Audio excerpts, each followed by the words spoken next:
I'm a big NBA fan. That's putting it lightly. I might be one of the biggest NBA fans you'll ever meet in your life, but I've got a confession for you. There's a part of me that's been thinking for close to 2 years now, is the WNBA a better product? Now, before you turn away and before you get all triggered, let me make a case. I'm going to have a special guest pull up in about 8 minutes or so, and we're going to talk to him about this too. But it just so happens that you and I happen to live in a city that really does support women's hoops. And I want to use the word support very loosely and very infrequently throughout this live because my compelling case for why the tempo are going to be huge, why the WNBA is growing at the rate it's going at has very little to do with this idea of supporting women's hoops. This is not about support, this is not about charity, this is not do-goodness, this is not liberal politics. What this is about self-interest, actually. It's a selfish thing.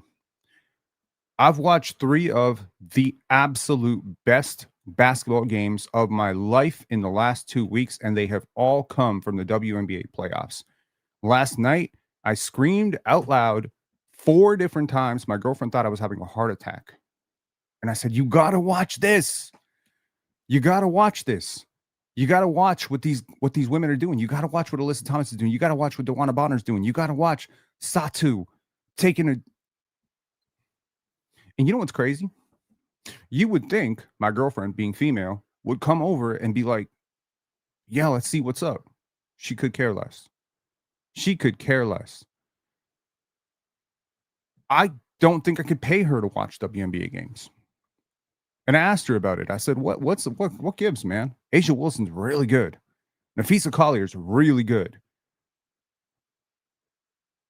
What's going on here? And she said, well, I just kind of grew up with this idea that basketball is a guy's game.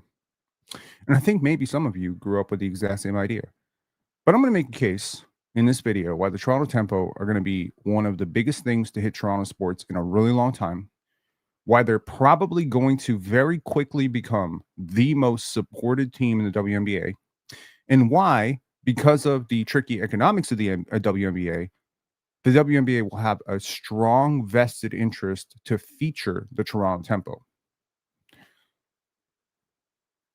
I have spent 1 year. Okay, now I've always had a passive interest in WNBA. I don't pretend to be a WNBA historian or someone who watched every game or was supporting, like in the dog days of '97. I was passively aware of the Liberty. I was passively aware of the Sparks. I would catch games whenever they were on. I can't tell you that I cared that deeply. I certainly was not watching women's college hoops for the most part. But something happened a couple of years ago, and it happened to do with Caitlin Clark, right?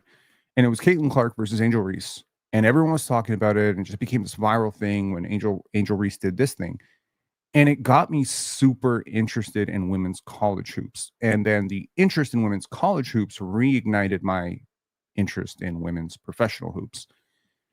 And there's something very interesting happening in the WNBA that's not happening in the NBA right now, which is the storytelling is on the next level. I'm catching myself yesterday wondering, why can't I walk away from this game? Now, I watched every single NBA playoff game this year. And to date, I have watched every single WNBA playoff game. And to those who are living under a rock right now, the WNBA is the only thing really happening in basketball right now. We're waiting for training camp. The WNBA playoffs are on. Round 1 just ended last night. The Liberty are going home. They are the defending champion. The X-Finals MVP, Jonquel Jones, had the game from hell. And all of that being said, this is it. This is the most exciting thing happening in basketball. And no, it's not, oh, well, I guess I'll watch some preseason hoops. This is probably some of the most exciting shit to happen in basketball, period, this year. I mean, I watched most of Eurobasket that I could catch, especially all the Serbia games, given that I'm Serbian. I've tried to watch, I did watch every single playoff game. And watching the WNBA playoffs, even though it's round 1, a few things hit me. Why are these games impossible to walk away from, right? What is it? What is it that makes them impossible to walk away from? This might be hard to hear. but I get the feeling the WNBA is tougher. It's more physical. There's like real animosity between these players that I feel like has been missing from the buddy buddy league of the NBA. The NBA could take a few notes from the WNBA. Now, please don't misconstrue what I'm saying to say, oh, I think Asia Wilson could beat LeBron James. No, that's not what I'm saying. And if you only view basketball from the perspective of I just want to watch the best athletes, period, in the world, the biggest, strongest, fastest, best shooters. Okay, no one is coming here to have a debate between Steph Curry and Kelsey Plum. We're not having that debate. I don't care if Asia Wilson would or wouldn't beat Josh Hart in a game of one-on-one. I don't care about that. That's not what I'm saying. I'm saying the product on the floor and what you're watching, because that's really what this is sports entertainment, right? Like that's what we're doing. We're watching something that's supposed to get our heart pumping. It's supposed to get our eyes glued. It's supposed to pass the time. Whatever reason you have to watch basketball, that's really what the WNBA is doing. It is serving up A tier content. It's not without its blemishes. Of course, there are blown layups, but there are blown layups in the NBA as well. Will you focus more on the WNBA because it's funnier for you, maybe if you're misogynist or whatever, to be like, that woman can't make a layup and Angel Reese gets me bounds. But the truth is, Angel Reese is tough, bro, and she's entertaining, and there's animosity with her.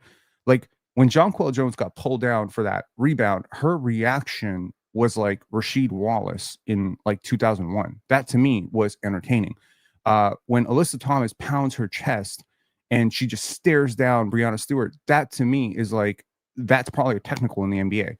There's something about this. The storyline building of Caitlin Clark takes on the entire WNBA, and there's like a race component, and all these fans are going back to each other. Like that shit is like the 80s with Magic and Bird. You understand what I'm saying? Shout outs to TO Tempo. I don't know if y'all are the official account, but if you're not the official account, whatever, you got TO Tempo. Shout out to you. I think that the WNBA, to explore the league that the Toronto Tempo, headed by Teresa Rech and Larry Tanenbaum, are walking into, is in a beautiful place. There's a reason why the Portland team and the Toronto team are coming into WNBA next year, why there's more expansion coming. Currently, the WNBA is a 15 team league. There's been a lot of teams that have been packed up. The San Antonio Stars used to be a thing. They became the Las Vegas Aces. It wasn't profitable for a really long time. It might still not be profitable, but it is becoming profitable and is going to be extremely profitable very soon. And I think at this live, my hope is a few things. One, I want to tell you why this has nothing to do with supporting women's hoops, why this has actually to do something with supporting your own interest as a basketball fan. Number two, I want to make a case that the WNBA is actually a better way to learn the game for people who are really interested in becoming better basketball analysts and better basketball minds. I want to make a case why the WNBA is actually more pure to the form of basketball than the NBA. Two, three, I want to give you a primer if you're hoping to become a Toronto Tempo fan, why I think you should become one and why it's going to be deeply fulfilling for your sports content observation throughout the year. And four, I just want to talk about what the Toronto Tempo can be because I think they can be huge. And I, believe me, intend 1000% to cover the Toronto Tempo. I think I'm more excited about the Toronto Tempo coming than I've been in anything because I wasn't here when the Raptors came to Toronto. I was in New York when the Raptors came to Toronto. So this is like my Raptors moment. This is Isaiah Thomas comes out and unveils that Toronto's getting an NBA team. To me, this is equivalent to that feeling for you if you're an OG, Toronto sports fan. So let's start with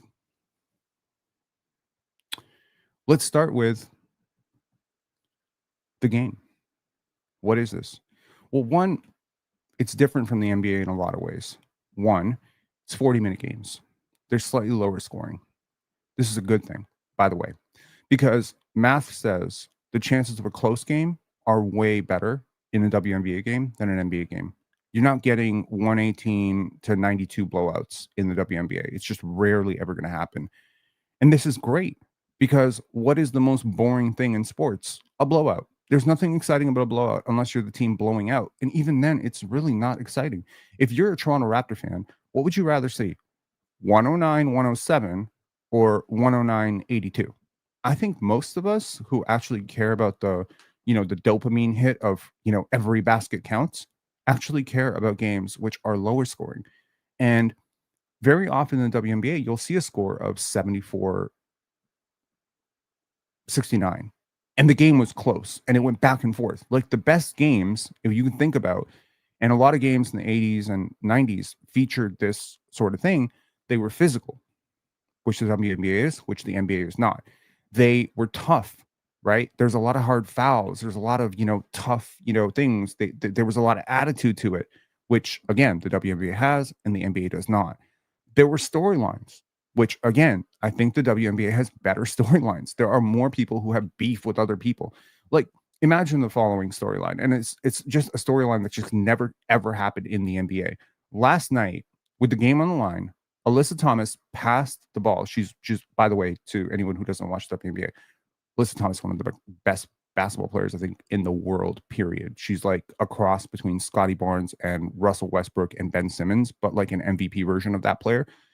She's amazing. She made an inbound pass with 2 seconds on the clock to her fiance, DeWanna Bonner, who proceeded to hit probably one of the craziest shots I've seen all year in any sport. And it went in and it put her team above. That storyline simply cannot happen. And then they embraced after. Like, that just can't happen in the NBA. It's crazy. There's ex teammates, there's rivalries, there's, I'm better than you. There's all the Caitlin Clark stuff. That stuff just is not there in the NBA. The NBA is so busy trying to clean up their product. They might have gone too far. I think they've cleaned up their product to the point where the competition is missing. Even something as like awards, right? Like the personalities in the 2000s, early 2000s, later on. I'm gonna bring up Lake Show Jerry in a minute. He's a WNBA fan. We've interacted a little bit, so we're definitely going to talk about some of the topics we're talking about right now, and hopefully he can let us know a little bit about what the Toronto Tempo will be from his perspective.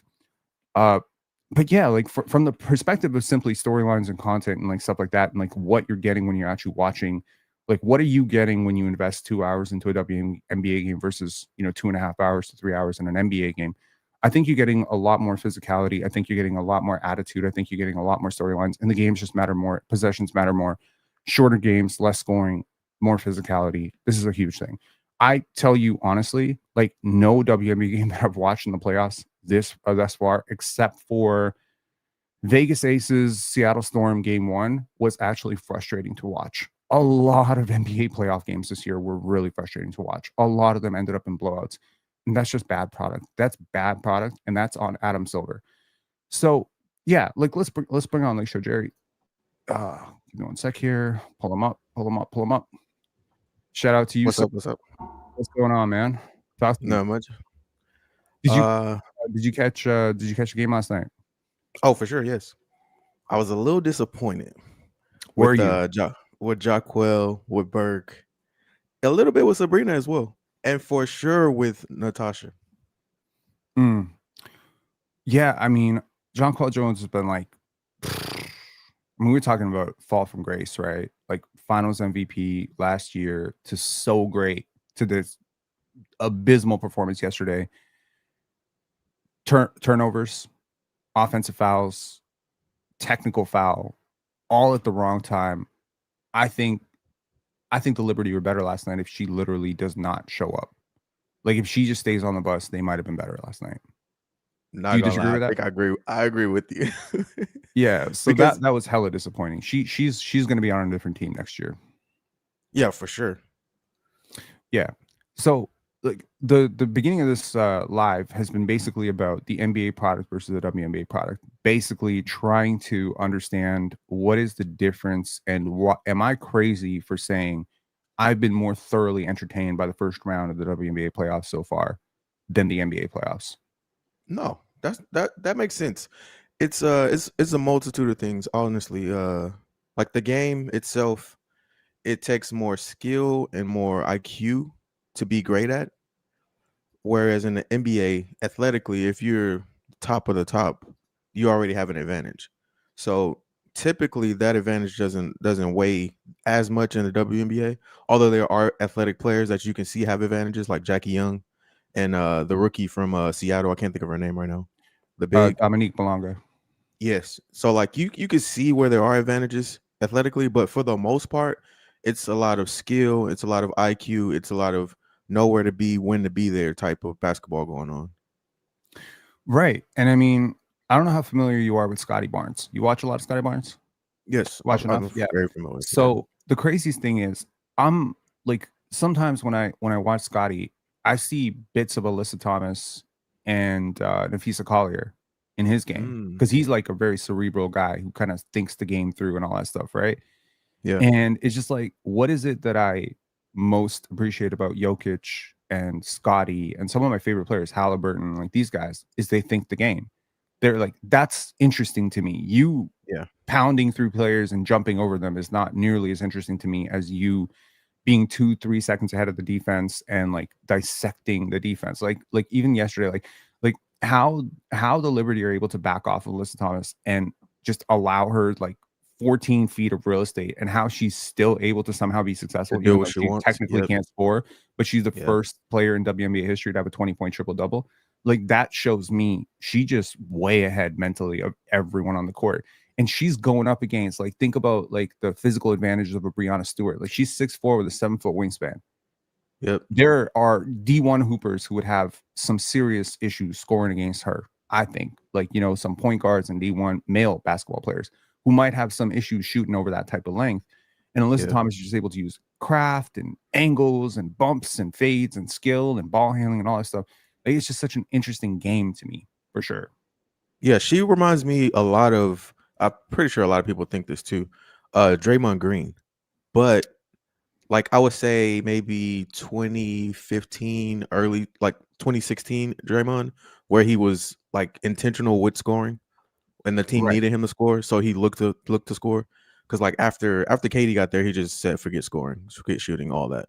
But that era of Draymond is who she reminds me of because, like you said, they're backing up off of her like she's Rajon Rondo. Also Rondo, a little bit of Rondo too, where she can get to her spots and still knows where everyone is and where they should be and where they're headed, and she still can like manipulate the defense to her advantage to get a pass off, even though they're waiting for her to pass. And then there's times like last night where she would get one on one in the spot that she's comfortable with, and she would just bully Brianna, and there was nothing she could do about it. Left handed, right handed, there's nothing she could do about it. So yeah, I think a player like that, like I'd see where you saying Scotty Barnes a lot in that aspect. Yeah, and I think like if you're looking at some of the off-ball sets, right? Like I think if I had to rank it, I would say Europe is some of the best off-ball movement, like period, right? Top Yeah, for top sure. end Spanish teams in EuroLeague, etc. But Spain, after that, easily. I go with the WNBA over the NBA in terms of just like the purity of the game. Whatever, however you define like the okay, let's just put it like the Naismith version of basketball, like whatever basketball was supposed to be. Basketball 101. Yep. Yeah, like 5 people working together to score as opposed to 4 people watching one person put on an exhibition. AAU basketball, basically, like the Yeah. worst elements of basketball. And I just think like the female game, the stars, the personalities is just like it's so next level. Like I've been more invested in like to compare it is it's a direct one-to-one comparison. Paige Becker's Cooper Flag, right? Like I'm invested in Cooper Flag. I've been watching him since he was 16 years old in Maine. Obviously, I'm a fan. I watched him at Yeah. Duke. Also been watching Paige Beckers since high school, you know, in Minnesota. Watching her at UConn, watching her get injured, watching her finally overcome it, watching her get so close with that, you know, a team with Nika and, you know, and then come through and actually win a championship. The Yeah. story building, like the one big difference I see is these WNBA stars come as known commodities Yep. with Yep. like massive. So in a lot of ways, the WNBA right now is in the golden age that the NBA was in like the 80s and 70s. In a lot of ways, the Yeah. style of the game, score of the game, but also the fact that Michael Jordan, Magic Johnson, Kareem Abdul-Jabbar, they didn't come in as one and dones. They they came in with like a rich history at a school with like we got to see it year after year after year, you know what I mean? And Yeah. that story building, like that's that element of being able to leverage that audience towards your professional career is totally different than Jalen Green playing in the G League Ignite. Really? Yeah, see, it's funny you say that. I made a tweet about that exact thing maybe last year or year before last during All-Star break.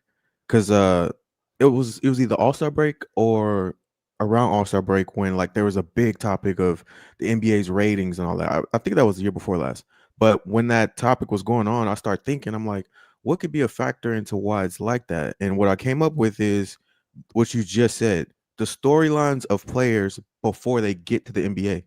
I felt like growing up, me and you're the same age. So growing up, we saw players go to college for the most part, and we knew them from high school. They would get to college, they'd be in college for a year or two, maybe three for in some cases, and you would understand those players as like players, not the school they went to, not this prospect with potential only. And then I guess over the years, the NBA's got a lot younger, so it's more one and dones, guys not even going to college. So you don't see that growth as a fan. Like for instance, Kevin Durant went to school for 1 year, but I still feel like coming into the NBA, I knew Kevin Durant way more than I knew somebody like Jalen Green or Scoot Henderson, or even in this case Wimby because he was overseas. But like you get what I mean. But like that name had recognition. Even LeBron coming out of high school, he still was thrown in front of us before he put on the NBA jersey.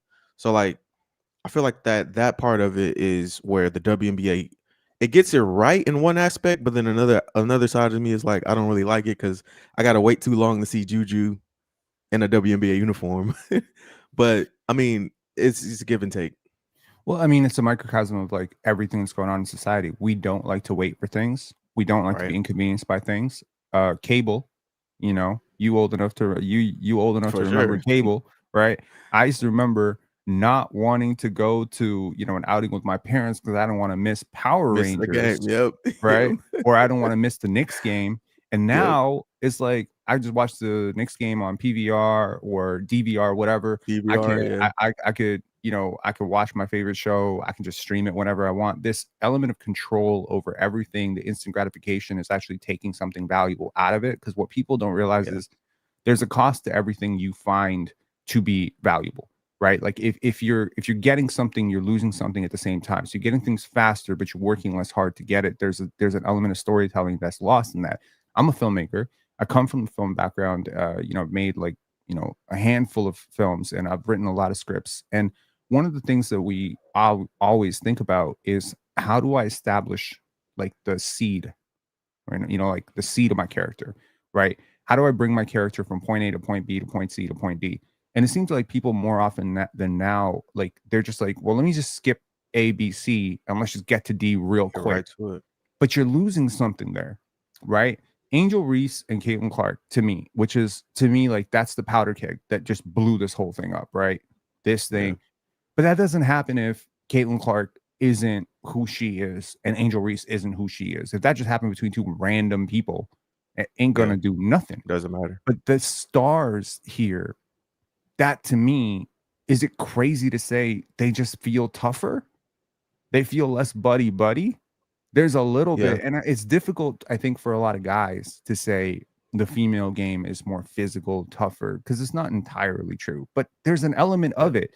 Like yesterday, when Alyssa Thomas bumped Brianna Stewart, out of the way. Like I felt there was like some force to that. There was like some get the fuck out of my way to that, right? Yes. Like she meant it. Yeah, and I mean, like, even, the code DPOY, right? Like, the comment from Becky Hammon about Asia getting robbed of code DPOY, right? Like, the white what would she say? Like, the white thing is the white antelope? The white something? White deer? The Oh, white I deer didn't is even great see it. until the black elk walks in the room. Like, that to me is like are NBA players saying that stuff too much? Like, it's No basically just way. Anthony Edwards. Anthony Edwards carrying the whole league of shit talking by himself. We need more. We need more of that. Like, we need to, like, because this shit is gladiator shit. Like, this is coded into our DNA. We like to watch really good people battle, Yeah. and MMA has figured this out. The WWE has figured this out for The years NFL. now. The NFL has figured this out. Why the fuck does the NBA consistently try to sell us on this idea that these guys are training with each other in the offseason? They like each other Yeah. secretly. Like, that's why I kind of appreciate Giannis, in a way, and Yeah. Jokic. They're not buddies with anybody. Like, there's just like a real kick ass to them. And it feels like AAU is really like taking something away from basketball in that sense. But these female hoopers are coming through AAU as well, but somehow they come out of it like not as friendly to each other. Like they're just Yeah, because like I've been to like different tournaments, and you just see a blatant difference. Like the women, like they may know each other, but it's not like, oh, we're buddies type thing. The guys, I don't know how that works, but the guys are more like easily like, we don't really know each other, but we're buddies, and like they just run with it. So I don't know. I think it's just a human nature thing, playing a factor in that one too. mhm. You're based in Los Angeles, right? No, I'm actually in Houston. You're in Houston. Okay. So Yeah. talk to me about your WNBA fandom through the years. Like when did you get into the game? Are there some highs, lows, some favorite players that stick out? Because yeah, like Okay. I got introduced So to WNBA like right around 97, 98. And I went to a Liberty game and I was like, this is cool, but I prefer the Knicks. And I was just like off yeah. it. And I was just like, I'll watch it when it's on, but I'm not like super into this, right? But yeah, talk to me, man. So I grew up in a household that was really sports like oriented. My mom played basketball. She ran track. She was like a track star in high school. My dad didn't play in high school, but he was a real big NBA fan. He actually went to school with Clyde Drexler. So like he was like a big basketball fan. So growing up, the Houston Rockets were always on TV for us. And like we would have like house parties and people would come over, and we would watch the games. So when the WNBA first started, the Houston Comets, of course, drafted Cynthia Cooper. So that was my introduction that I can remember to the WNBA. It was uh it was Cynthia Cooper, Cheryl Swoops, Kim Perrott, and eventually Tina Thompson. So like we started off with Jeez. the Monstars. So like so they win 4 championships in a row. During that time, like I grew up playing basketball too. So I would watch like hardcore. And then so yeah, Cynthia Cooper was my favorite player. And then that trickled down to Cheryl Swoops and Tina Thompson being my favorite players. And then like just growing up watching the WNBA, and then I started getting into college, women's college basketball a lot more. Candace Parker became my favorite player, which and then as you know, the Comets got like taken away. So I became a Sparks fan. So Candace Parker was my Mhm. fave, and Diana Taurasi. Like that UConn era was crazy. Tennessee, they had people coming in and out. Like that was my introduction to women's basketball for the most part, was the WNBA and the Houston Comets. But yeah, like since the beginning, like the playoff time, you could not tell me that the Houston Comets were not more important than the Houston Rockets in the late 90s. So like the city would be on fire with the Comets games, and then the parades, of course. Like yeah, so I was kind of spoiled because I got to watch four Pete like right off the bat. But yeah, that was a fun time. People will support winning. It's something that I've realized being a Raptor fan through like the We the North era to the now whatever the fuck we're in era, right? Like people really, really support winning. There's like a Raptors content creator who's getting like 120, 130,000 views per video. And they weren't great Yeah, videos. It was just like random videos. And then, Kawhi left, it tapered off a little bit because it wasn't like, oh, we're the best in the world anymore. That idea of like we are great, that idea of like a fan putting themselves in the like we are important, we are great. yeah, Raptor fans haven't had that for a few years, and frankly, Kawhi before Kawhi got here, I would say like even in 2016 when the Raptors were like 3 straight years of winning, there still wasn't quite that wave of like we are the spotlight of the NBA, we matter, and it makes me feel like there's like a fan psychology thing, which is to say like is my life better because my team is winning? And it's like the Whew. prohibitive answer is yes. It is always Yes, better. Like I can 100% tell you I'm more motivated to go to the gym after a Raptor win than a Raptor loss. I'm more motivated to eat healthy after a Raptor win than a Raptor loss. I think a lot of people that's don't funny. understand how much like the team that you're watching has to do with your life, but they do, especially if you're a hardcore fan who's like, foam finger up, screaming in the, in the fan section. Like if you're a Yeah, real fan, this shit matters. I think the WNBA has done well in Houston, partially because y'all have a huge market. It's a lot of people in Houston, right? I think the WNBA has done really well in Phoenix. because they have a huge market. I think they've Yep. done really well in Los Angeles. They have a huge market. I think they're doing well in Indiana right now, partially because Caitlin Clark. Caitlin, yeah. She bringing in all of Middle America. That's like a Yeah, for big sure. ass state if you think about all those red states. And then in New York, obviously, because you got that, right? Do I think the WNBA did as well in Minnesota? Like, if you consider the history of the Minnesota Lynx and all the greats that have walked through Yeah. Minnesota Lynx history, Should be a little better imagine than that that. shit happening in LA Or New York, or New York or another even level. Chicago, right? So Minnesota being a smaller market hurts the Lynx. I think Toronto, two things. One, market size, market growth. Mhm. Two, liberal leaning. Already a little bit less averse to the idea, right? So I think the Toronto Tempo have a chance to be like the third biggest team in the WNBA very quickly. There's a lot of investment. There's a hugely rich owner behind it, Larry Tanenbaum. They have great executives. There's a lot of push behind this to make this big. And I already feel like for whatever reason, the city is more open to supporting women's basketball than most. Um, yeah, I mean, I just have a feeling they're going to be really great. The to those who don't know how the WNBA is going to work, ultimately, this year the Golden State Valkyrie were the expansion team. They made the playoffs. Yeah, they were They were a amazing. ridiculously good team. They were a ridiculously good team, and shout outs to them. They pushed my dear Minnesota Lynx. I happen to be in love with Nafisa Collier, just to Oh, let you know yeah. that. And she I is get like, it. yeah, she and Paige are by far my favorite players in the world right now. Okay, wait, let me not lie. Let me not lie on national YouTube here. Angel Reese up there too, Juju up there Okay. too, Flage up there too. Juju's Those are my my number one. Juju. You're number one. Yes. Well, there you go. She's right. She's right there. um, and I'm hoping that Juju ends up in a big market. I really am. Yeah, me too. I hope. Like Houston. That'd be great. Houston would be good. Toronto would be great. New No, York. that would be fire. If she goes to Toronto, that's what you're talking about right now. Number 3 would immediately happen, I think. Top 3. Yeah, I mean, the WNBA did an exhibition game in Toronto and it sold out. Yeah, that makes sense. you know and I think the investment to, and I think the Valkyrie have kind of changed the perspective on what an expansion team can be. So to those Yeah, who don't know, I the believe Valkyrie, that too. like Golden State Valkyrie were the expansion team this year. They made the playoffs. They were very competitive. They played a great brand of basketball. I think they were very, very well coached, and they pushed the Lynx as far as they could. 2 games they were the first team to go home. Unfortunately, the only first round series that didn't go to 3, but I think they have nothing to hang their hats on this season.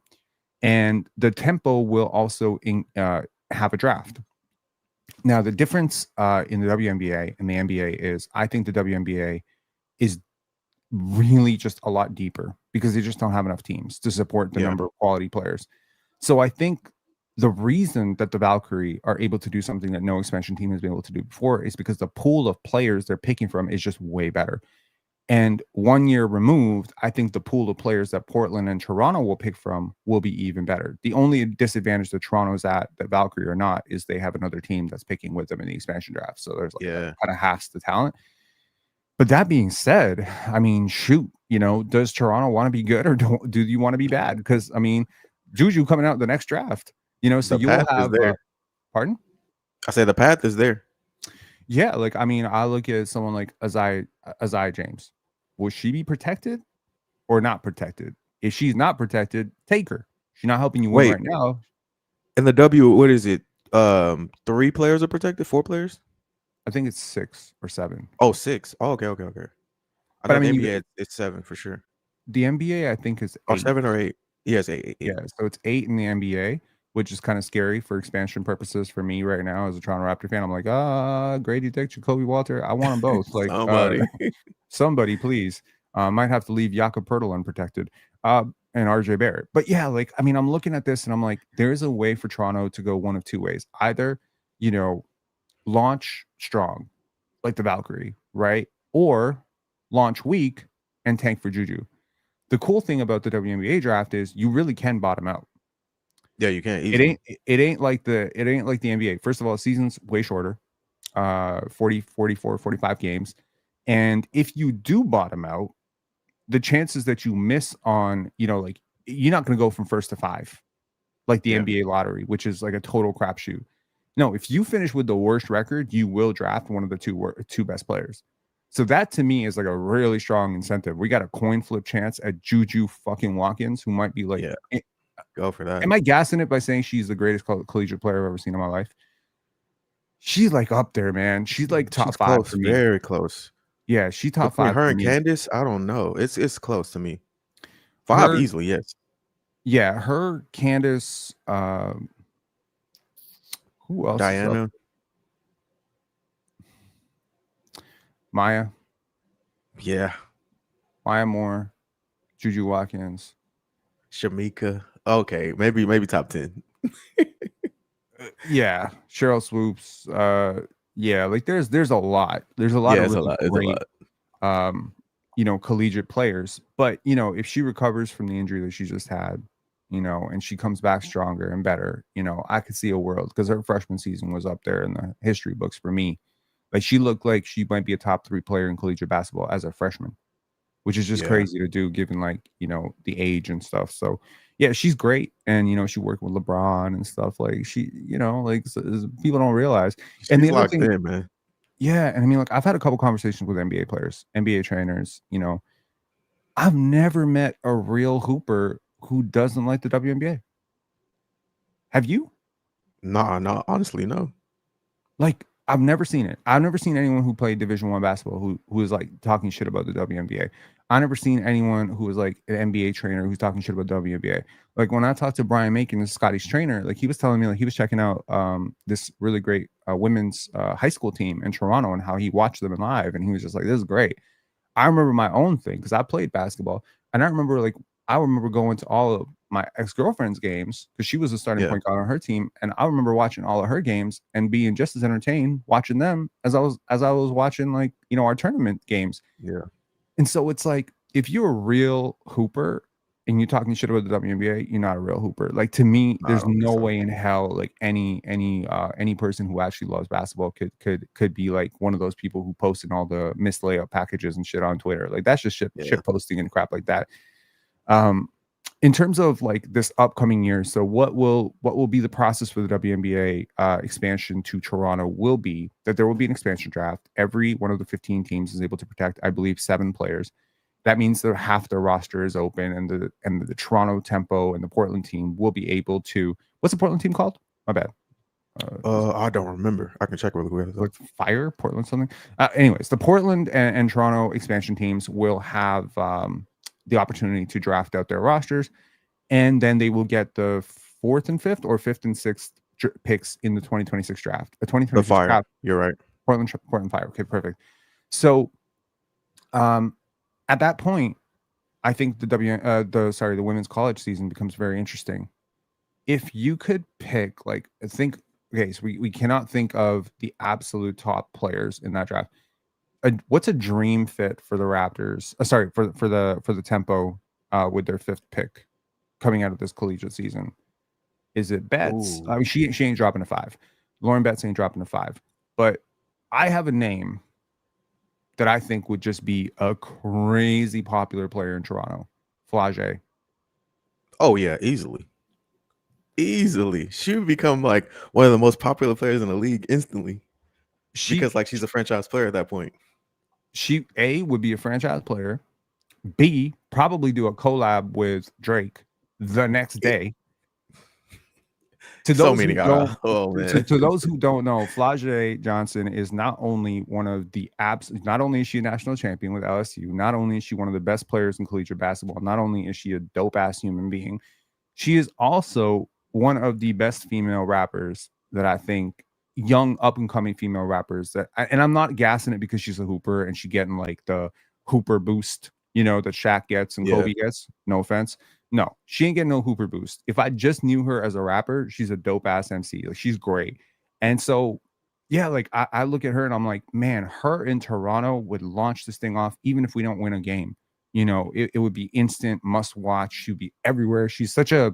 Her personality is so franchise player too. Like she's so well spoken. She's like so articulate with like how she wants to express herself, and she's so She has emotionally a lot like of energy too to her, like just good vibes positivity. towards it. She Yes, she got yes, like yes. real positive energy and she knows how to harness it. So I just think like if the Toronto Tempo could get her, even if like I don't know how you're supposed to trade up, like maybe trade future picks or some shit like that to trade up to get her.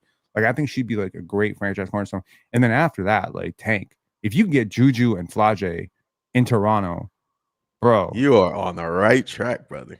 Goodness. You got Jordan and Pippen is how I'm Like seeing it. Like literally, almost literally, yes. almost literally, like you got female Michael Jordan, Scottie Pippen up in there, you know, and Yes. you got like massive energy and attitude between the two of them too. Like they're both like really feisty and like kick your ass type of players, and they're really tough.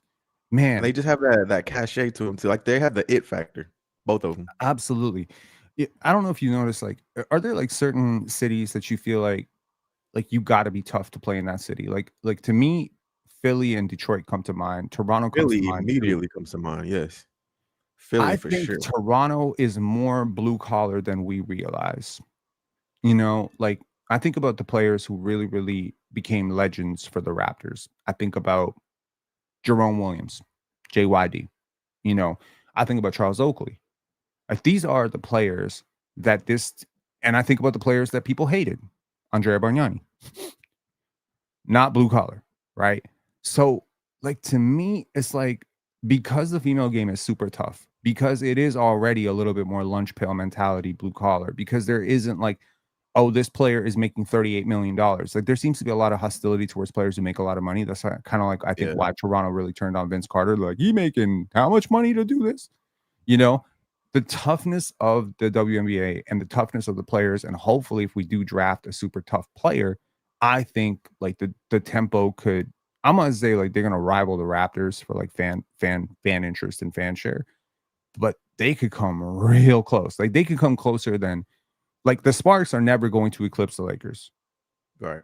It's never gonna happen. I'll bet my life on it. It ain't happening in my lifetime, your lifetime, or frankly my children's lifetime. It just ain't happening. The Lakers are too big. Yeah. The Liberty are never going to eclipse the Knicks. But if you told me there was a season where Toronto Tempo was like on par with the Raptors, I could like see it. Yeah, It's for sure. crazy to say, but like I could see it because the Raptors are not the Knicks and they're not the Lakers. They're not a legacy Yeah, franchise. Like they don't have. And if the Raptors do end up becoming bad, like I could see a lot of basketball fans being like, I'm a Tempo fan, you know? yeah. Yeah. That's Who kind of you how it was with Houston in the beginning. Like when the Comets came, Mhm. like they were transitioning. Well, the Rockets weren't as good, so like towards the tail end of that Hakeem era, it was mostly the Comets are the team of the city. Yeah. And y'all lost Hakeem and we gained Hakeem. And then, you know, Yes, Hakeem wasn't quite Hakeem. and a meme was forever born. Yes, and we signed him for a 3-year deal, if you remember, and we got And he didn't exactly finish half it. a year Yep, out of it. We yep. got exactly half a year. Hakeem the Scheme Olajuwon, bro. Like I loved Hakeem coming up. Like I loved Hakeem so much, but I gotta tell you, it took me like a good 10 years to get over that shit because I was just like, bro, come No, on, I get it. I be get it. He be didn't want to be Hakeem there. He again. was forced. I mean, Yeah, he in was fairness, I forced. was like 13 or 14 years old, so I really didn't understand why the Hakeem Olajuwon that I was watching wasn't like Good. destroying everybody. Like why is he not doing it? And I'm just like, oh, that's what happens to players when they turn 39. Yeah, but shit, man. I'm curious. Like, ask you two final questions. One is the who are your favorite players in the WNBA right now? Not My Juju favorite Watkins. So player. like your top 10 favorite players in the WNBA. Ooh, top Two, 10. to get your predictions for the current WNBA round two. What do you think is going to happen? And three, who are your five favorite players of all time? So those are the three questions I got for you. Okay, let's see which one of those would be the easiest to answer right now. 10 top for my 10 faves in the WNBA. Okay, we'll go Asia. Asia's one of them. These are not in order, of course, but yeah, Asia. I love watching Brianna. Brianna actually might be on my favorite, like ultimate favorite. Brianna For real, Stewart. okay. I love watching Sabrina. I also love watching Fee, of course. Fee's dominant. Who else? Paige, Caitlin. Who else? Angel. Angel got a bad rap coming in. She wasn't as good as her hype was, but I feel like she's turned that corner. Who Mhm. else? I love watching Jackie Young. As a Sparks fan, for sure have to say Kelsey. Okay. How many is that? Is that 9? You're at I 9. know Yeah. I'm gonna forget I'm gonna forget players, but 10, I want this one to be like really thought out. The Is 10th, I've Alyssa never Thomas up given there? a Alyssa Thomas. I wouldn't put her in top 10. Okay. I would go with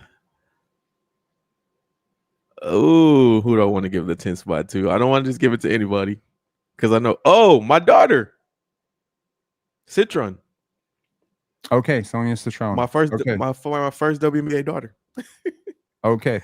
Got you. Well, just curious, why is she your daughter? She's like, okay, so you know how we have NBA sons, where like coming in the draft, you predict they're going to be good, and like you claim them as your son. She's Okay. like my WNBA version of that. That was the first time I ever did it, so it was with her. Okay, that's She was really somebody that interesting. I thought was going to be. I think she's going to be really good one day. So like Okay. basically, I'm in her FC. That's dope. And I just found out recently she has ties back to Africa. Did you know Oh this wow, about her? didn't know that. Yeah, yeah, No, yeah. I did not. She did some research on her family lineage. So I was immediately more pro Sonia Citron when I found out that she got family from Africa. I was like, ah, dope, man. Because I got Nafisa Collier from Sierra Leone. You know, her dad, I believe her dad is from Sierra Leone. So I was like, Oh, that's that fire that too. was yeah, yeah, yeah. Okay, that's 10. Okay, what's happening in the WNBA playoffs before you get to your top 10 all time? Okay, so let me look at the matchups to get the Yeah, matchups so right. the Liberty are out. Okay. The Storm are Sadly, out, right? The Atlanta Dream are out, and the Valkyrie are out, which so it's means down that to yeah, it means the Aces are going to be facing the Fever, who the mhm, Fever are, like a huge story right now because they're missing Sophie Cunningham and Caitlin Clark. And and what you Caitlin. know it, and once you know it, and once you know it, them Still second won the rounds. playoff series. I That's wonder how crazy. good Caitlin Clark's team actually is. Sorry, Oh I'm my I'm god. I'm I'm I'm I'm big on this Paige Beckers is better than Caitlin Clark thing, and Oh, people okay, just okay, always okay. calling me a hater, and they say it's because I'm hating on Caitlin because she's white, but I'm putting Paige over her. And last I checked, Paige is white too. Like, She's what the white hell, too. man? What? What is this, man? It's like you, God. But yes, I think Caitlin Clark's teammates are massively underrated. I really think Oh, for sure. Aaliyah. I think Aaliyah's the best player on that team, and I'm in the Really? minority on that one, right? I just think the importance of having a big who's that dominant, who can do as much as Aaliyah can. Like, again, I might be leaning too much into the analytics on this one. I think Maybe. Caitlin's going to I be think a so. much better player, but I think right now, if I'm looking at like the physical dominance and the efficiency and like all that stuff, like yeah, I think Ali is the best player on that team. See, People I do would have not to like. go with Caitlin. I would go with Caitlin, but mostly because Caitlin has to do a lot for for Boston to be successful. And then right Yeah, now, but it's right not now Caitlin Boston's setting the being table, but more, but that's okay, a lot of Mitchell, Kelsey. right. But she just finished top 5 in MVP voting. I mean, does that really mean she's top 5 though? I personally think Paige is like a top 10 player in the WNBA, and people trying to tell me she's trash. Like if I asked Ox right now, Jonquel Jones or Paige Beckers, he would say Jonquel. I'll bet my life on it. He would say Jonquel better than her, Sabrina better than her, Bree better than her. So it's like the Liberty have 3 players better than Paige Beckers allegedly, but could not get out of the first round. So it's like who's better than who is really going to come down to who's winning and how much you can justify it. But I think the fact that you know they're able to make it out of the first round against a really good Nah, opponent, that says a lot about them. That does say a lot about that them. says a lot about their coaching, but it also Yes, says a lot about their supporting cast to me. for sure, for sure. And I don't think Aaliyah's necessarily more efficient with Caitlin. Like her percentages would tell you that she's actually like pretty great without her. Without her, So yeah, that but I makes mean, sense. like shout outs to Caitlin Clark. She's bringing a lot of eyeballs to the WNBA. She's very exciting to watch and all that stuff. But I think like in the excitement, the deep logo threes, like we're missing the fact that the game is ultimately decided by who scores more points. And it's like Right.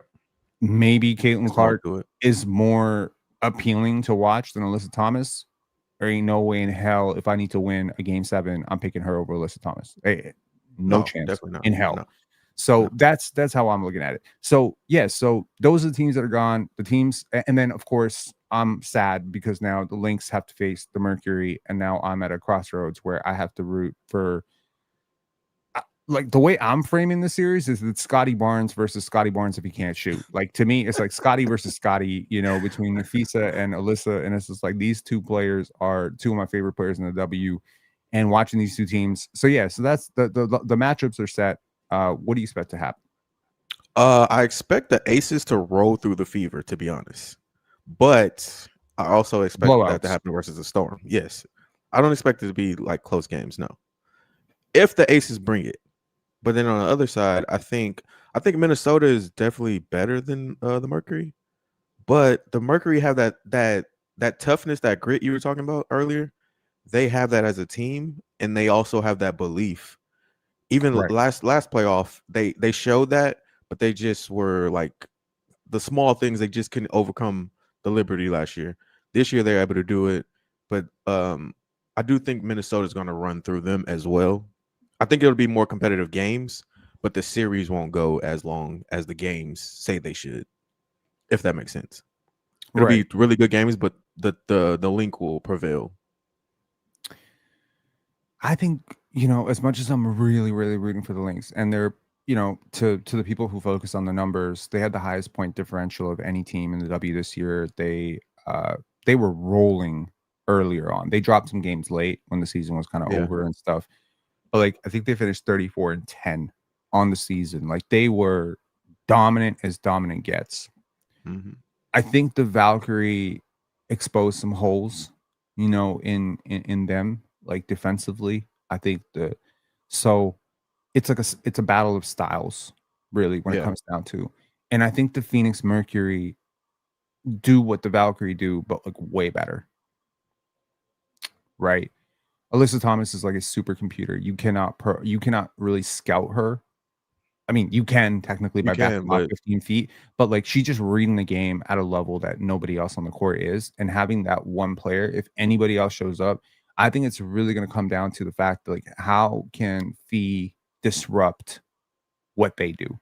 Like you yeah, have two of the best defenders in WNBA history between Fee and and Atlanta. Yeah, Elena.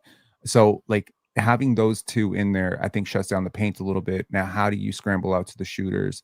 Does Dewana Bonner get going? Does Satu have like more games like game 1 or more games like game 2 and 3? like game. You know, like shoot, she was crazy. And then how do you Boy, contain the yes. paint penetration, of Alyssa Thomas consistently bumping, getting into the middle and then shooting out to the corners. And yeah, like I think you just have to. I think it's gonna be a way closer series than people are willing to acknowledge right now. I think styles make fights, and yeah, in terms of like the aces, I don't think they're as dominant. I definitely had I think I don't know if you were on the stream. You were on the stream when we were doing the throwback, right? The playback, yeah, yeah, yeah. I mean Let's the throwback. Yeah. So I don't think have we done a WNBA stream No, together? no, We no, haven't, right? no. So yeah, so like on the Storm Aces, I think we watched game 1 on playback, and I was just so frustrated by how the Storm were just like not doing the right thing all the time. Like I think their coaching is atrocious, right? I think their offense is very inefficient. It's just like very stagnant, and I thought their defensive strategy to put Dominique Malonga one-on-one against Asia Wilson is criminal. She was frying her. Oh my god. Like, to me, it's like put her as the help, bro. She's 6'6". She got long arms. Make her the help. Make anyone but Asia beat you. And I understand that's a strategy that can backfire because Asia has some really great teammates, but it's like, Yeah. why are we letting Asia Wilson get 30, One 35 on one. One one on on one is one? crazy. Like the Valkyrie scrammed on Nafisa Collier every time she grabbed the ball. Like there Yep. were 2, 3 immediately. He couldn't catch the ball for 2 seconds without drawing a second defender. She still had 25 points, but that's largely off of off court, off ball movement. Yeah. But if they had just left one defender on Nafisa Collier, she would have had 40, easy. So it's Yeah, just like, definitely. so yeah, so that to me is just like did the Aces bump into a team that just simply did not optimize themselves? And do the Fever have anyone who has a better chance at stopping Asia Wilson than Dominique Malonga did? I don't want to say stop. Stop is stupid. Stop Contain, is yeah, crazy. Contain. kinda contain. Because, Yeah. like, to put Asia Wilson into context, what would you say is like the NBA equivalent to what Asia Wilson's doing right now? Ooh, NBA equivalent to Asia. Like that I level would of say dominance. I would say it's kinda Giannis-like. Not in exactly how it looks, but just the dominance of it, where, like, she's gonna come at you every play, Right. and if you don't send a double, she's just gonna kill you by herself. So, I like, like to, I just yeah, I see that. I like to think of it as like Kawhi meets, because she a big, right? yeah, So she's a Kawhi big meets that's Giannis. why I want Giannis. Yes, Yeah, yes, Kawhi that meets makes sense. Giannis. So it's like the Kawhi post package and scoring aggression mixed with the Giannis size, physicality, and athleticism advantage, because she's just a And way just the better athlete relentless from the she's relentless too, like, and the motor is yes. insane, and the defense, like if Giannis, if Kawhi Antetokounmpo was like a legitimate NBA player, and he was like, to put it into perspective, she's about 6'4", six Yeah, three and a half, 6'4". By NBA standards, that would be 6'10", 6'11". yeah, So if a 6'11" player had Kawhi's game in Giannis's body, that might be the GOAT. And I think that is the GOAT. That probably is the GOAT. That's the player that's better than Michael Jordan, LeBron James, all of them, right? yeah. So yeah, she's like a surgical scorer. She's absolutely insane. But yeah, so I'm looking at the Fever. Do they have anyone that can actually contain that a little bit? That's the problem. That's why I don't think it'll last long either, the series. But also too, the Aces do play down to the competition a lot, especially this season. Like before that win streak earlier in the season, they were Right. playing way down to the level of the opponents. So like you could see a world where the Fever get a game, maybe two, but Right. it's hard to say they will. Okay. And so you have the Lynx going through and the Aces going through. And this is my Yeah. prediction for the finals as well. What happens in the finals between the Lynx and the Fever? Sorry, the Lynx So and in the Aces. I think in the finals, we're gonna be in for a treat because it's gonna be the two best players in the league going at it. And I think like how we were speaking to earlier, where that it's not animosity, but just like a I'm better than you, I'm gonna show you, and I want everybody to see it. I Mm-hmm. think that's gonna be on full display. But I think ultimately the team with the better defense, which is the Lynx, I think they pull it off and win it all this year. So interestingly enough, again, you being an OG NBA fan, when Michael Jordan went up against the Utah Jazz, when Karl Malone had just been announced the league MVP, that is peak storytelling. What I expect to happen tomorrow is for Asia Wilson to be announced as the back-to-back MVP, Mm. and naturally for Fee to be snubbed. A finals between these two will be Karl Malone versus Michael Jordan again. It's Also, going to be too, another one, Hakeem and David Robinson. I don't know if you remember that one. yes, I do. Yes, I do. David Robinson And got his award in front of Hakeem, and then Hakeem proceeded to torch him. well, that's the thing. Like, and the NBA is so miscalculated on this with the awards Oh season, my like how god, they do it. You know, Adam like, Silver, man, I have so many gripes with this guy. well, that's the thing. And I think like whoever is deciding how the WNBA is going to operate must be at least 40 years old, Yeah, at yeah, least, because they have obviously grown up in this game as an 80s fan, as a 90s fan, and they've brought that juice to the WNBA. yeah. They I can see that. know the value of storylines. They understand the value of animosity. They understand the value of how awards drive narratives. Not only will Asia Wilson be going up one-on-one against her co-defensive MVP. Sorry, the Yep. defensive player of the year. Yeah. She will be like, I block a shot, you block a shot. I block another shot, you block. Who the real DPOY? She's also going to be going up against the player that she beat out for the MVP, because I don't expect Fee to Yeah. win it. I want Fee to win it. I don't think she's going to win it. And if she wins, what a huge story that is. She proved it. And if she loses, DPOY and MVP were frauds. The real Yep. MVP was on the other Yep. side.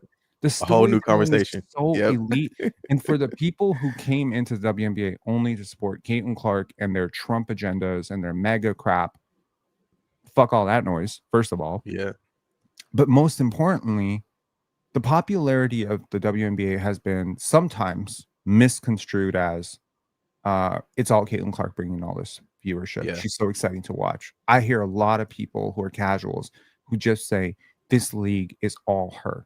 And I see a lot of players who resist that, who say, no, we were already heading in a really great place with this league. She just exploded She it boosted more. it. Yes. She Which boosted I a can't lot. speak to directly.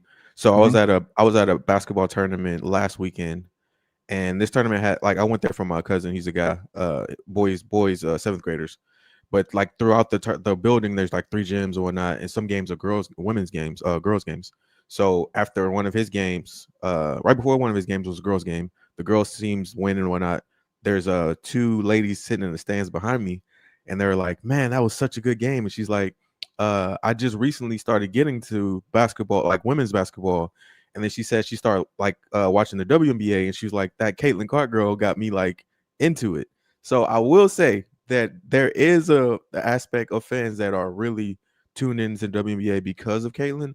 But I agree with you, like it's not all Caitlin. It's a combination of Caitlin. It's a combination of hype. It's a combination of, once you start seeing these games and these women play, you start to realize, oh, they're really, really good at the game of basketball, and it's also entertaining. So I think it's a combination of all of that. I think the flash brings you to the table, and the Yeah. substance keeps you at the Keeps table, you coming back. right? Yep. When I look at Caitlin Clark, Angel Reese, this explosion of popularity brought a lot of people to the games. But if the games are bad, they'll tune out, right? Yeah, for sure. So I look at it like a really attractive woman. When she go to the bar, everybody's buying her drinks, trying to start a conversation with her, right? She's very attractive. Obviously, she's tall, she's beautiful, she got great posture, she got great skin. Okay, we're all buying her drinks. But what if she open her mouth and she's very objectionable? The drinks stop. We walking Everything away. just We're like, this girl is a psycho. We gone, right? So, but the unattractive girl, she might only get one person to come up to her all night. But is she a great person? That one person be sticking around being like, I need to get to know this woman. I think attractive things have a great advantage of drawing people in, but they don't have an advantage of keeping people there. Keeping people is always about substance, right? I can Yeah. make a clickbaity title and get 1 million people to watch a video, but if I'm spewing total nonsense and it's clickbait, they'll never come back. So Yeah. that's the way I see the WNBA is like, there's a lot of substance in this league. Caitlin Clark has come at a perfect time to put spotlight on the league, but she is not 1%, in my opinion, not 1% of the actual inherent value of this league. She is not 1%, not even close to 1% of the actual talent, value, substance of the WNBA. And I just hope that more people will give this league a chance. And you know what's funny? The biggest WNBA haters that I've ever met are all women. All of them. That's All funny. of them, man. It's so crazy to me. I tried to get my girlfriend to watch, a game, and she said, Rob, I hate to break it to you, but sometimes I watch the NBA because, I'm watching the male players. The Like, I guys, yeah. enjoy watching Luka. I enjoy watching, Devin Booker and Jason Tatum. I think a lot of women who are into basketball prefer men's hoops over women's hoops. Yeah, I can see that. Some of the loudest voices that I've heard advocating for women's hoops in my life are big ox. Like, they're men. They're men saying like these women are freaking amazing.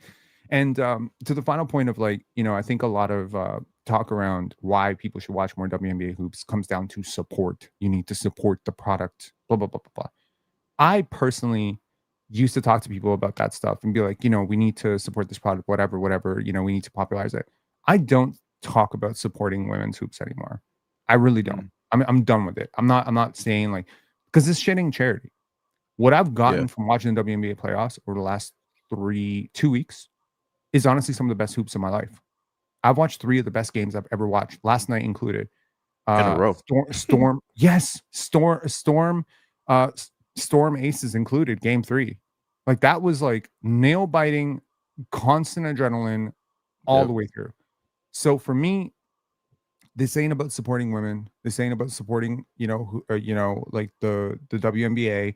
This ain't about supporting the next generation of females and whatever. This ain't about that. Like this is about supporting yourself as a basketball consumer and learning basketball. You know what I mean? Yeah. And I think for if I had a kid and I wanted to teach them the game of basketball, male or female, I don't care if it's a daughter or a son. I'm gluing them to the WNBA. I'm like, Yeah. study this player, that team, that set. This is the best way, in my opinion, beyond the EuroLeague to actually learn the fundamentals of basketball to make you a better basketball player. And I think, like as you said, the NBA is a lot of, I'm just quicker than you, I'm faster than you, I'm Yeah. taller than you, and I can just do shit that nobody else can replicate. But in the WNBA, I really feel like I'm it's changed how I'm looking at the game, period. Not Yeah, it the does. WNBA is not like watching these WNBA games in succession with the detail that I'm watching right now is changing how I look at the NBA. It's changing how I look at college sports. It's changing my entire perspective on basketball completely in terms of, what works, what doesn't, what type of pieces you need to work together, lineup synergies, lineup, diversity, stuff like that. So I'm just like, I've gotten so much out of the WNBA. I just wanted to make a live and just, passionately make a case that people need Nah, to that's tune fire. in, I love you this. know. Yeah. This is I don't know how many people are gonna click on this because like some people just don't want to, support WNBA hoops and stuff. We're an WNBA. NBA channel.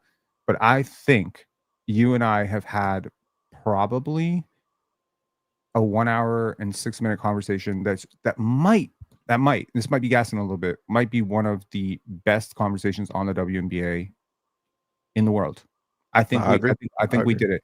So thank you so much for coming on, Lake Jerry. Oh, let me get my 5 in. I want to get these 5. My 5? top Yeah, 5 all time. your Top top 5 10. all time. Top 10. Oh, no, 5. Let me go 5, 5, Yeah, 5. go Because 5. we're going to go quick. All right.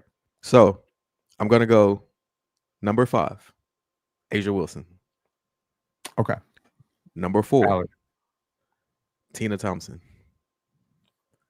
Mhm. Number 3, and I'm going to be honest, these are a lot of homer picks. Number 3, Uh-huh. I'm going to go with Candace Parker. Number Valid. 2, Cheryl Swoops. Okay. And number 1, my GOAT of the WNBA forever, nobody can ever move her, is Cynthia Cooper. I wish there Valid. was more footage. I wish there was more footage for people to see of her, but that woman was amazing. And I forgot how do they say OLI? I forget how you say it. A runner OLI? up. Oh, there Okay. you go. Cheryl Miller. I didn't watch her personally, like in live. I mean, like, in real time, but I Mhm. have did research. She was a beast. Cheryl Miller, Reggie Miller's sister. She was a She beast. she was amazing. Honestly, Candace Parker got me, like, very, very, very invested into female hoops for an Yes, entire 2 years. same Like, for me. her ability she to people who don't know, and Raptor fans should know because Anthony Parker, her brother, did play for the Raptors in Yeah, he 2006. did. He She did. came in, won a national championship with Tennessee, went on to become Rookie of the Year and MVP in the same goddamn MVP. season. Crazy. And then she won the Oh, championship, I think her second year. Goodness yeah. gracious. And it was like a Yeah. passing of the torch, the ultimate passing of the torch with the Sparks, with Lisa Leslie and Yep. her on the Lisa same Leslie. team. Yep. Like, that's amazing. I'm surprised Diana Taurasi did not make your list. I'm very She's she surprised was Maya Moore did not make she your list, was I'm gonna be honest. she's if I did 10, they would definitely be on there. But Okay. I wanted to do the 5. And they were real homery. That's why I said they were homery. Yeah. Is Simone Augustus even close? Oh, yes, definitely. Most definitely. Okay. She's definitely in the 10. Yes. She I actually did. think she's one of the players that's like slept on for whatever reason. But Simone was she's one of those women that I used to say her and Shamika Holsclaw were the two, and Fee actually, ironically, maybe the third player that I put in this category. That if you were to take WNBA players and put them in the NBA, their games and what they do fits perfectly. So like to me, Yes. those they have NBA games to them. Like you could tell they grew up with like guys that played like real basketball. So yeah, Oh, for sure, man. Like we used to, and the reason that I think most hoopers, like most people who played high level basketball, even high school, college, whatever, love women's basketball, right? yeah, Or at least respect it enough to never ever talk down on it, is because yeah. we all had these girls in our lives. We Mm-hmm. all, we were friends with the star basketball on the other team. We Yep. played her in ones, and she pulled down And our no, she shorts was one about it. time, Yes, and she she hit was a about fadeaway it. over us, and we were like, "Ah, shit." The Yeah, only people in like, and again, I hate to be talking down to the lowest common denominator, but I feel like someone who watches the video is going to fit this description. I love to tell people who are sitting there talking about me bounds and all this shit, this like 5'6", motherfucker who's sitting on his couch eating bonbons, being like, Angel Reese is trash. I love to tell that motherfucker, like, she closer to LeBron than you are to her, bro. Like, she yes, would yeah, whoop your exactly. ass. Like, I would love, like, here's something I would love to do. If I had like millions of dollars, I would do this for sure. I would do this. I would set up a tournament of Pros WNBA versus shit Joes. talkers. Yes. And I Yes, would we're have here. We're Asia here. Wilson, right? Beat the living shit out of all these people. I would have her doing step back fadeaways from 32 feet. I would have Fee bodying dudes, like like dudes who think like they lift and are strong. Like, Yeah, go up and try to guard Nafisa Collier, bro. She would knock your teeth out. There is not enough respect placed on how good these women are. yeah, they are Not amazing. for women. They are good at Like in basketball, general, yes. period. Right? Yeah, Like, and yeah, like, there's always the conversation like that comes into it. Like, well, how good is Asia Wilson if I genuinely think Josh Hart could beat her? Well, one, questionable. he's a But pro yeah, he's a professional basketball player, and Josh Hart would like whoop, like, Josh Hart would beat like an average D1 hooper like 101-2, easily. you know? Yes. So like there's a gap here for sure in terms of testosterone, athleticism, height, size, whatever. But that does not change the fact that Nafisa could walk onto a park, any park in America right now, with any dudes, any size, and hang and probably dominate those dudes. Yeah, Like, there's no doubt in my mind she's that good, that skilled, that quick. There ain't no yeah, I way, agree. So the quality of hoops here, the storytelling, the history, the league, and hopefully now the expansion, the growth, the money flowing into this, the sponsorships, I cannot wait for the next decade of WNBA basketball. I'm super excited about it. I can't wait to cover the tempo, and I'm really praying, bro. If we get Flage and Juju, I will be insufferable, dude. If you think the Scotty Barnes stuff is, oh man, Scotty and Juju in the same city, I will Oh never leave man. Toronto, man, ever. So yeah, thanks a lot for coming on. Where can people find you, man? I'm on Twitter at Lake Show Jerry. I Mhm, also have a podcast for Laker fans, Lakers TV Shop on mhm. YouTube, and also a Houston Rockets podcast for Houston Rockets fans, Rockets Retro Radio on YouTube. So yeah, That's dope, man. tap in. I'm gonna be covering the Spurs this year too. So I'm covering the Oh, Spurs okay, and the cool, cool, Raptors. So cool. I'm a Carter Bryant super fan, and I'm like a Ah, huge Wemby fan, and I was a huge Steph Castle fan, and I grew up like Tim Duncan was the first jersey that I bought. oh, So so I'm you like, got to lock in. I gotta lock in. I can't not do Yes. this. Like and by the way, when I was playing basketball, people used to call me Manu because I kind of look like Manu. I don't got the bald spot, but I look like Manu. So I got too many Spurs connections, even though I've never stepped foot in Texas in my life. Like, I got too many Spurs connections not to do this. So I'm like, I'm looking forward to the season, man. Thank you so much for Oh coming yeah. on, man. Appreciate you. Let's do this again sometime. And Oh, for sure. keep in touch. It's great. It's great to meet you. Oh, likewise. Thank you. Second time, but yeah. All right, man. All right, peace out. Alrighty. Okay, that was okay. I'm not even gassing it, and I know it's part of the conversation, so I'm totally going to be biased when I say this, but I think that was probably one of the best WNBA conversations we could have ever had. And if this is the first time that you have ever listened to people talk about the WNBA in depth, I hope that was as great an introduction. You got a little bit of league history. You got a little bit of, excitement about the future. You got a little bit of a preview of where the college game is. If you're someone who's interested in following the tempo, I hope to be like the reason that I'm doing all this right now, right? Like, because again, as someone who's passively followed the WNBA for most of my life right now, the reason that I've done the deep dive that I've done into the history, into the collegiate game, into the playoffs, the both last year and this year, is because when the tempo come around, there's going to be a lot of people that are scrambling to catch on to the next big thing. And I want to know that I'm going to be the person that has you covered the best, which means I don't have to Google. I don't have to Google who, these players are. I don't have to Google the history of DeWanna Bonner to know who DeWanna Bonner is. I'm doing all of my work early. My goal with the WNBA is that by the time the tempo do the expansion draft, that I know every player in the WNBA and every major collegiate prospect to the level that nobody else in Toronto is going to be doing. And I know there's going to be some WNBA podcasts that come up in Toronto. I'm not trying to be the only one, but I want to be the best one. So I hope to have y'all covered. Let me know in the comments whether it should be on a different channel or whether it should be on this channel. We've never had a live with 30 people in it ever. So obviously, I understand our audience is focused on NBA. But to the people who are truly here to appreciate basketball, there's nothing better with your time that you can do than watch the WNBA playoffs the next 2 weeks. I promise you.